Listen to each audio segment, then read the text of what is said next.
একটি পোড়া লাশ, সেই লাশ ঘিরে পুলিশের তদন্ত, গ্রেফতার 2 তরুণ।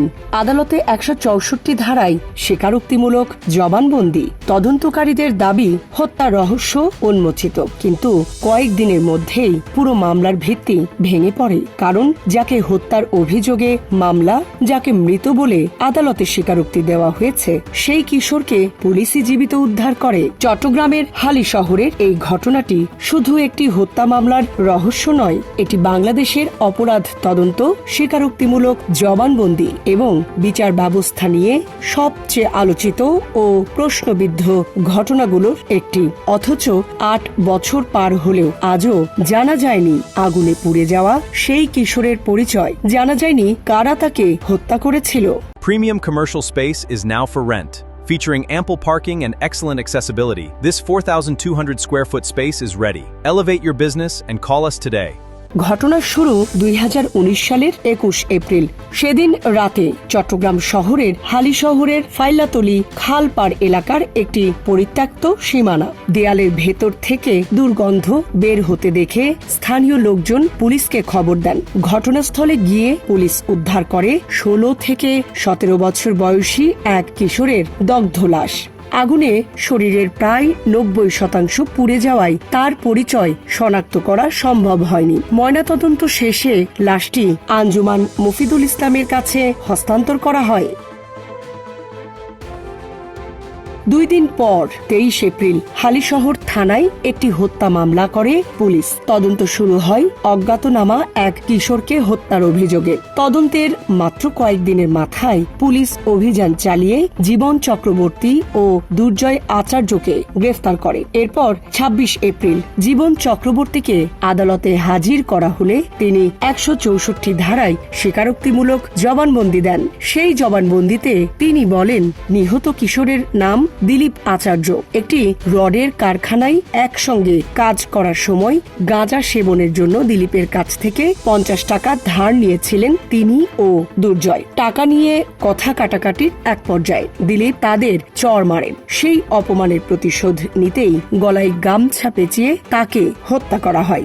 এরপর পরিচয় গোপন ও প্রমাণ নষ্ট করতে লাশে আগুন ধরিয়ে দেওয়া হয়। এই জবানবন্দির পর পুলিশ কার্যত নিশ্চিত হয় যে হত্যাকাণ্ডের রহস্যের সমাধান হয়ে গেছে। কিন্তু মাত্র কয়েকদিনের মধ্যেই ঘটে অবিশ্বাস্য এক ঘটনা। 2019 সালের 2 মে পুলিশ জীবিত অবস্থায় খুঁজে পায় সেই দিলীপকে, যাকে হত্যা করা হয়েছে বলে দাবি করা হয়েছিল। পরে দিলীপ নিজেও আদালতে হাজির হন। তখন পুরো মামলাটি নতুন মোড় নেয়। স্বাভাবিকভাবেই প্রশ্ন ওঠে, যদি দিলীপ জীবিত থাকেন তাহলে কার লাশ উদ্ধার করা হয়েছিল?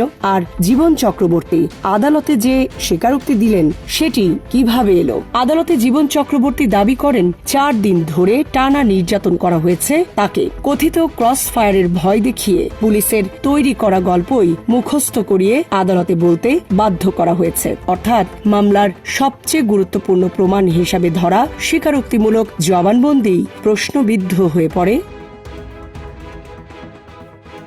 এই ঘটনার পর আদালত বিষয়টিকে অত্যন্ত গুরুত্বের সঙ্গে দেখেন। 2022 সালের 22 অক্টোবর দিলীপ আচার্য মামলার প্রথম তদন্তকারী কর্মকর্তা, জবানবন্দি দেওয়া আসামি জীবন চক্রবর্তী এবং দুর্জয় আচার্যকে আদালতে হাজির হওয়ার নির্দেশ দেওয়া হয়। আদালতের সামনে জীবিত দিলীপকে উপস্থিত হতে দেখে তদন্তের পুরো প্রক্রিয়ায় প্রশ্নের মুখে পড়ে। এরপর মামলার তদন্ত একাধিকবার হাত বদল হয়। প্রথমে হালিশহর থানা পুলিশ তদন্ত করলেও রহস্য উদ্ঘাটন করতে পারেনি। পরে আবারও কয়েকজন তদন্ত কর্মকর্তা দায়িত্ব নেন, কিন্তু কারও তদন্তেই কোনো অগ্রগতি হয়নি। শেষ পর্যন্ত আদালত মামলাটি পুলিশ ব্যুরো অব ইনভেস্টিগেশনের বা পিবিআইয়ের কাছে পাঠান। পিবিআইয়ের সাইফুল ইসলাম, মোস্তাফিজুর রহমান ও মফিদুল আলম পর্যায়ক্রমে তদন্ত করেন। দীর্ঘ তদন্তের পরও তারা পোড়া লাশটির পরিচয় শনাক্ত করতে পারেননি। কারা হত্যাকাণ্ডে জড়িত সে বিষয়েও কোনো নির্ভরযোগ্য তথ্য পাওয়া যায়নি। পিবিআইয়ের সর্বশেষ তদন্ত কর্মকর্তা মহিদুল আলম আদালতে জমা দেওয়া চূড়ান্ত প্রতিবেদনে উল্লেখ করেন, উদ্ধার হওয়া পোড়া লাশটির পরিচয় শনাক্ত করা সম্ভব হয়নি। তদন্তে হত্যার সঙ্গে কোনো ব্যক্তি বা গোষ্ঠীর সম্পৃক্ততারও প্রমাণ পাওয়া যায়নি। ফলে কার্যত তদন্ত শেষ করেই আদালতে চূড়ান্ত প্রতিবেদন জমা দেওয়া হয়। কিন্তু আদালত সেই প্রতিবেদন গ্রহণ করেননি, বরং অধিকতর তদন্তের জন্য মামলাটি পুলিশের অপরাধ তদন্ত বিভাগ বা সিআইডির কাছে পাঠানোর নির্দেশ দেন। আদালতের পর্যবেক্ষণ ছিল তদন্তে এখনো অনেক প্রশ্নের উত্তর মেলেনি। জীবন অবাক না করলে কে করবে? 28% মিল্ক ফ্যাটের অবাক করার সাথে ফ্রেশ মিল্ক পাউডার। জীবন অবাক করুক প্রতিদিন। এটি একটি সূত্রহীন হত্যা মামলা হলেও বিশেষ গুরুত্ব দিয়ে তদন্ত করা হচ্ছে বলে জানিয়েছেন পুলিশ।